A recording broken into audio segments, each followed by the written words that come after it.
This is Miss Grand International 2025. I am Nel2204. Don't forget to like and subscribe. Magandang araw Pilipinas and good day pageant lovers. Mainit na usap-usapan ngayon ang matagumpay na National Costume Competition ng Miss Grand International 2025 na ginanap kagabi.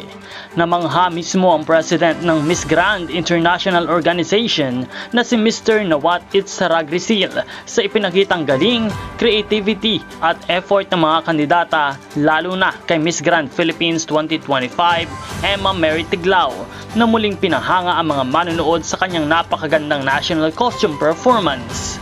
Hindi lang basta ganda ang ipinakita ni Emma, kundi kultura, sining at simbolismo ng Pilipina. Kitang-kita ang dedication sa bawat galaw at detalye ng kanyang costume na kinatawan ang goddess-inspired look na mayari, The Lunar Empress of Pampanga, isang obra ni Patrick Isorena. Maging si Mr. Nawat ay masayang-masaya sa kinalabasan ng event, kung saan bawat bansa ay tunay na nagbigay ng world-class performance. Ayon sa kanya, isa ito sa mga pinaka-ingranding national costume show sa kasaysayan ng MGI. Ang buong kompetisyon ay puno ng kulay, kultura at creativity. Mula sa Latin America, Asia hanggang Africa, bawat kandidata ay nagningning sa entablado.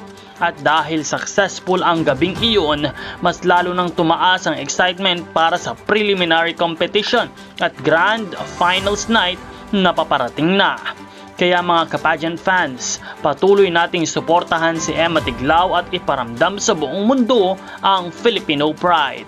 Sino kaya ang tatanghaling best national costume at sino ang susunod na Miss Grand International 2025? Pakaabangan nyo yan at huwag kalimutan na mag-subscribe para sa mga grand updates. Maraming salamat sa panonood at maraming salamat sa pag-subscribe.